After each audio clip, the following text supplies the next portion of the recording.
Welcome to Influential Entrepreneurs, bringing you interviews with elite business leaders and experts, sharing tips and strategies for elevating your business to the next level. Here's your host, Mike Saunders. Hello and welcome to this episode of Influential Entrepreneurs. This is Mike Saunders, the Authority Positioning Coach. Today we have with us Eric Holsapple, who's the founder of Living in the Gap. Eric, welcome to the program. Good morning. Thanks for having me, Mike. Hey, you're welcome. So give us a little bit of your background and your entrepreneurial journey, and then we'll dive into what Living in the Gap is all about. Yeah, well, I started in real estate, and of course I had a few other journeys, getting through that and getting through college and all those things, but I started in real estate and started working for others and was very successful in that. But I really found it frustrating and not very healthy for me. I, was not in great shape, all those kind of things. So after several years, I went out on my own and also at the same time went on a journey of mindfulness, of learning yoga and getting myself back in shape and start my own business.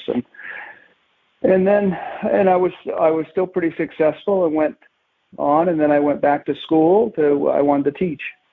So I went and got a doctorate in economics, and I thought I might be, a professor and those things at college, but I found I was too entrepreneurial with the bureaucracy and some of those trappings at the university. So I ended up teaching part-time as an adjunct. I did step in several times for a year or two and run their real estate center and actually ran the program for a while at Colorado State in real estate. But I taught mostly part-time for over 20 years while I engaged in development in northern Colorado. Neat. And gradually built up a very robust home building, commercial real estate brokerage firm in northern Colorado called the LC Real Estate Group, and have a number of young partners that do most of the heavy lifting anymore because I'm getting older. But it's been a great journey. Neat, that's awesome. And then what led you then to the mindfulness focus that you're in right now? It was incremental. The first thing, I just wasn't very healthy or happy, even though I was successful. I just found myself, I stepped on a scale when I was in my early 30s. I weighed 210 pounds. I smoked at the time. It was just a real shock, and I actually had to go to the hospital once because I had pains in my chest. I was worried. I had a heart attack and everything at a young age. And I weigh about 160 today. So wow. That was a real shock for me. So I just started getting in shape first, and that led me to yoga.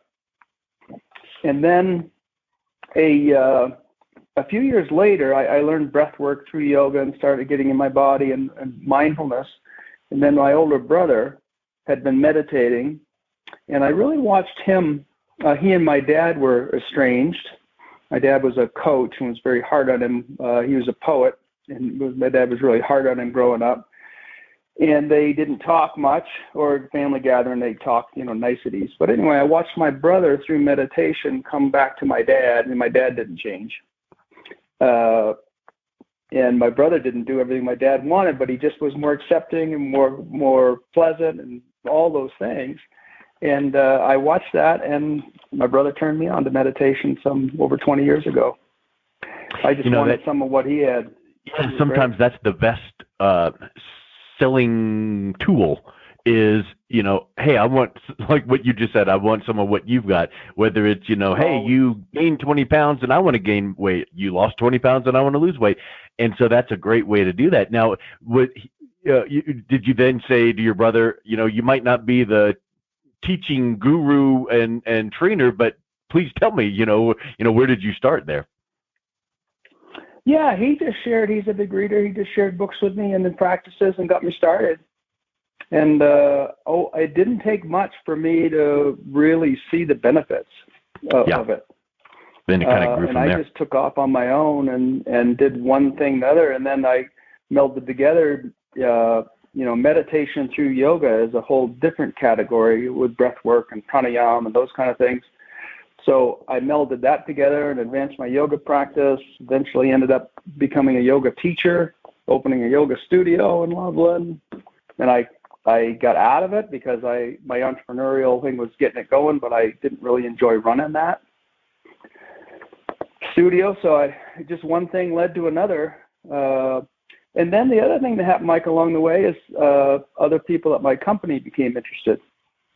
We started a seed group, and where we shared a book and shared meditations and short videos and whatnot, and kind of one by one, people in my company became interested. We eventually had the whole group do an 8-week mindfulness program, and Living in the Gap kind of sprung out of that. Really and cool. So when you think about mindfulness and meditation, I don't know that if you asked 100 people the application of that, I don't know that a lot of them would say, oh, to help me improve myself professionally in my business. So what made you think, well, let's start that seed group in my company, and this might help our business numbers or culture or whatever the case is? It's not intuitive. It seems airy-fairy, that I'm going to do that and I'm going to lose the thing. But, mindfulness is really basically focus. Yeah. Being able to focus on things.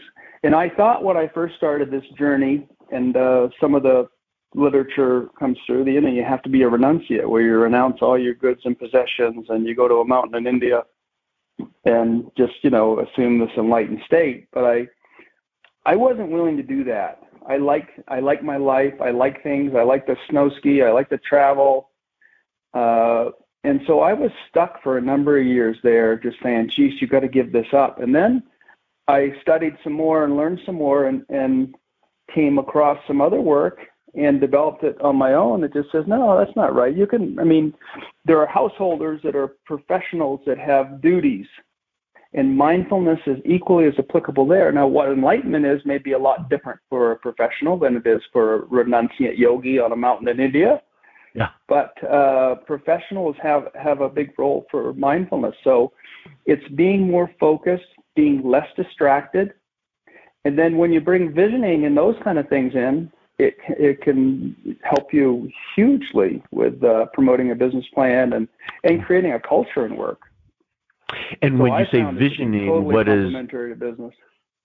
I was thinking, as you were saying that, I was thinking of a question, and then I was, how your mind kind of jumps ahead, and you're like, ooh, that's anyway. I was going to say, when you say visioning, what does that look like? And I'm like, oh, of course, looking and vision are similar, but in reality, the mind part of business goal setting is, envisioning a successful future, and what would that look like? And I think that, you see the Olympic athletes, and, I'm thinking of the skiers, and right before they go down, they're, doing the moguls in their mind, and their body's moving, and you can see that they're envisioning a successful run. Totally. Well, in business, I think can be hard to envision, what does that look like? My business, is consulting, or my business is coaching. So what does that actually look like? Because some of that is intangible, and it reminds me of the book by Harry Beckwith, Selling the Invisible. So how do you work with a business client that wants to improve themselves professionally by using, envisioning that future with, your mindfulness approach? Well, it starts out with learning some mindfulness and learning to clear out some things, and seeing a separation between the thoughts that you have and your consciousness and who you are. That you have thoughts, but you're not your thoughts.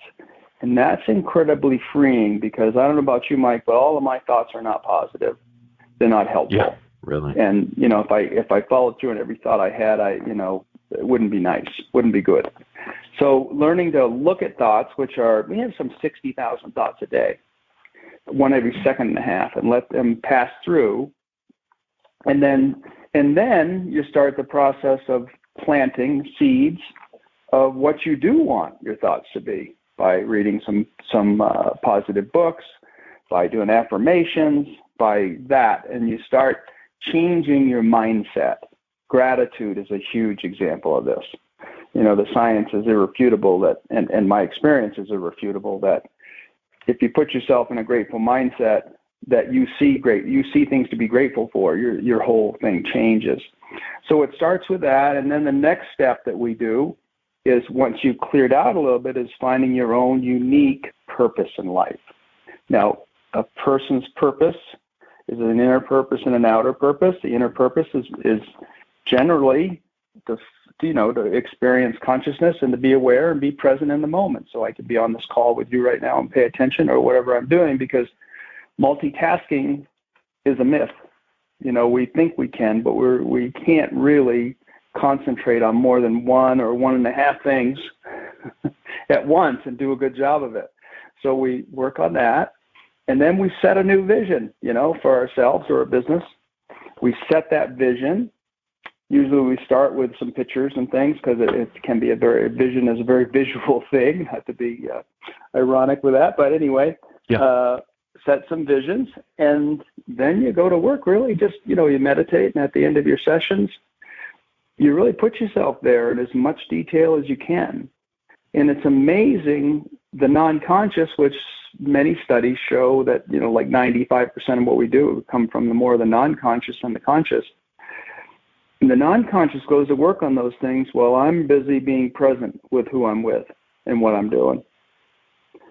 And it's an amazing, we visit in on it, daily or weekly or whatever it is, and make changes, but we really put our entire focus on a vision and start becoming aware of all the sabotages that we do, that we're very habitual, and we also have a tendency to self-sabotage if we're not aware of what we're doing and where we want to go. So we pay a lot of attention to underlying beliefs and sabotage and those kind of things, so that a vision can come true and that we aren't sabotaging ourselves.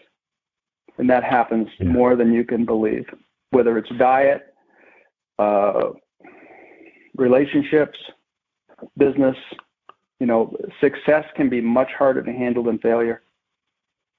That I think that a lot of people might hear that and go, there's no way. A fear of success. Are you kidding me? And unless it's the extreme of last year I made $50,000 and I have a goal this year of making $500 million. Well, that's might not be the fear of success. That just might be the a poor choice of goals. But what do you mean about that? Well, I think that many of us have an underlying belief that's buried in there from our upbringing of that we're just not good enough. And when or I'm not accepted or whatever it is, and when we come up to face with whatever that is the dream relationship or the successful business or whatever it is, it's more non-conscious than it is conscious, but there's something there just saying, I don't deserve this. And we just shut down. Sometimes we can't understand why we don't return a phone call or, whatever it is, that we have to flush out those underlying beliefs and get total alignment from our very basic of ourselves to our vision of what we want, and have that alignment so that it's not self-sabotaging. And when it starts to self-sabotage, we notice it and change course. Because often, if we're unaware of it until it's over, 3 days later, we're sitting there going, what the hell happened? Yeah. And, doesn't that, I've said this so many times, whether you call it mindfulness or meditation or whatnot, but it's the aspect of we make ourselves and our schedule so busy and so packed full of stuff that we don't have time to stop and smell the roses or be mindful or notice things around us or, take advantage of an opportunity that might present itself that you otherwise might go, oh, you know what? That's pretty, that could have some promise. I'm going to go ahead and, think through this for 10 minutes and then reach out to that person or that opportunity. How does packing our schedule full of stuff impede the work that you are doing? Well, it's the antithesis of focus, right? So I teach prioritization, to do things in sequence of what's most important to you, most important to that, versus multitasking. And I multitask. I mean, we all do in this world. And it's interesting. I mean, business has really done a great job at stealing our attention. You know, I can remember learning in college about all the subliminal messages and advertising that were unconscious that are still going on today. And then that was before the advent of internet and social media.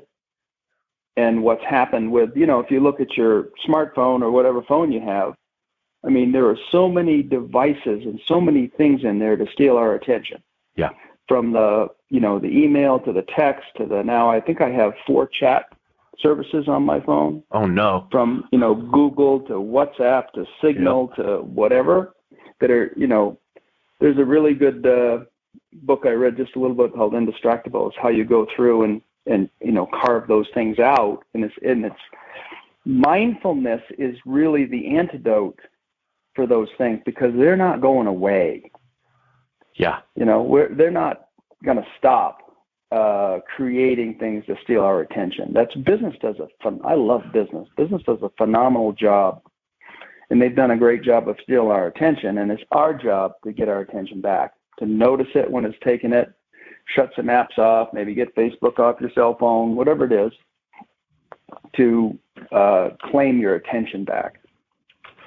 You know, I think that the word that comes to my mind when you were saying that is intentional, because we have to be intentional about taking that time and not allowing our attention to be refocused, because all those things are out there now.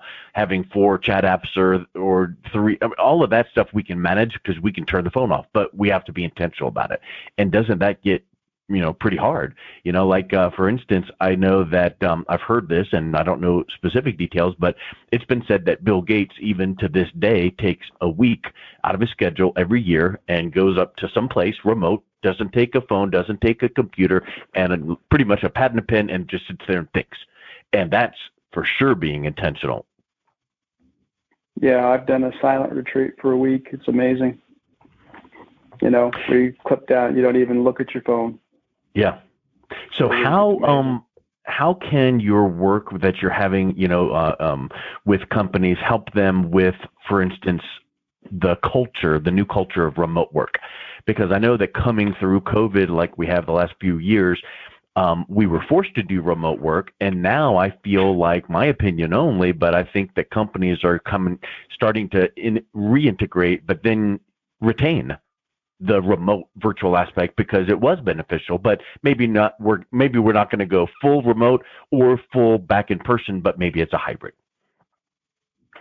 You know, it's really ironic, because if you look at it, corporations save so much money by people working at home that they don't have to have office space for. Yeah.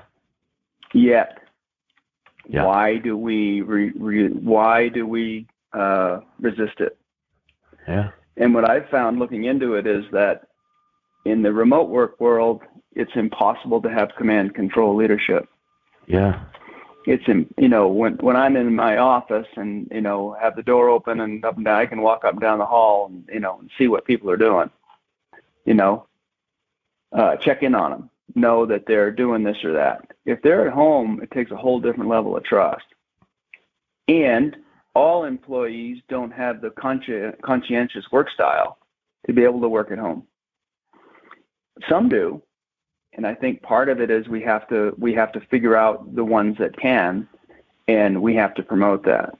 Number one, I think, is the leaders in a remote work world have to be very reflective. They have to really look at themselves, and they have to stay in connection, not just with their customers and their vendors anymore, but they have to find a way and stay connection, or I say flow, with their employees or direct reports. And if you have more direct reports than you can stay in contact with, you have too many, and you got to reorganize so that somebody's staying in touch with people, because you lack the intuition if you don't have the communication. Sure. with it. So I think leadership changes. It becomes leaders have to be more. I also think remote work does a lot more with a coaching mindset, where a coach, as you know, a coach, very rarely tells you what to do, but holds up a mirror to you and says, what about this? What about that? Why don't you look here? And it's much more about the individual than the result. So I think with the remote work too, we have to really care about the individual more, and they know it. It can't just be, I need to produce 25 widgets this week. That's what we're doing. It has to be, I need 25 widgets, and, I care about your life.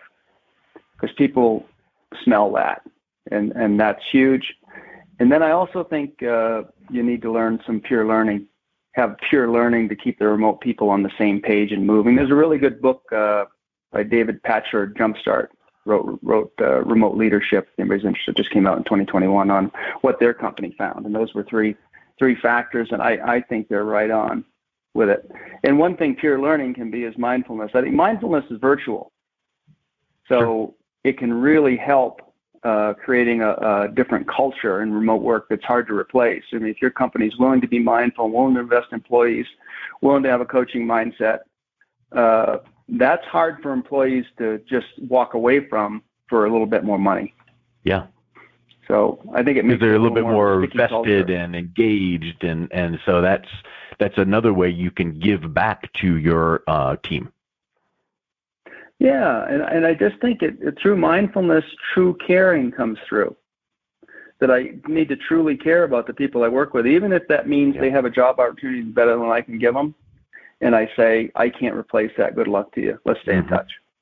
Yeah. Versus covering it up, hiding it. Oh, you can't do that. This, but we really have to have a more wholesome look at our team than just trying to get products out the door. 100%. To keep people in a remote work world. Yep. Because otherwise they're just going to go to the highest bidder. And transactional work can still be that way, and it will be, but relational work with relationships is going to change. And that stands also firm for the external. So the internal is your team, and they'll go elsewhere if you don't treat them like humans and build that relationship. But so will your customers and clients. So it really ties in to that holistic approach of being aware and providing value and treating them like valued assets to the organization, whether it's internal or external. And relating to them, and they know that you have to make money. Yeah. I mean, we got to make a profit or we won't be in business. Yep. But profit's not a purpose. Exactly. Oh, I like really that. Need to have our profit is not a purpose. That sounds like something I should Google to see if that's a thing. And if it's not a thing, you should go out and build a platform around that. I should Google it too. I don't think I Googled it either. Right? But it's things we come up with. So go ahead and result of having a purpose. Yep. Profit's not a purpose. Well, go ahead and grab hold of that. And I think that's such a great way to land the plane here. So Eric, it was so good having you on. What's the best way that someone could reach out and learn more about Living in the Gap? We have a website that describes what we do. So livinginthegap.org defines our 12 pillars of mindful leadership, defines the programs that we have, and it'll give you a taste for that. There's also ways to link in and ask for more information or contact. So that's the best way. Is Excellent. To get on the website. Very good. Well, awesome. Thank you so much for coming on today. It was a real pleasure talking with you. I appreciate it. Have a great. You've been listening to Influential Entrepreneurs with Mike Saunders. To learn more about the resources mentioned on today's show or listen to past episodes, visit www.influentialentrepreneurssradio.com.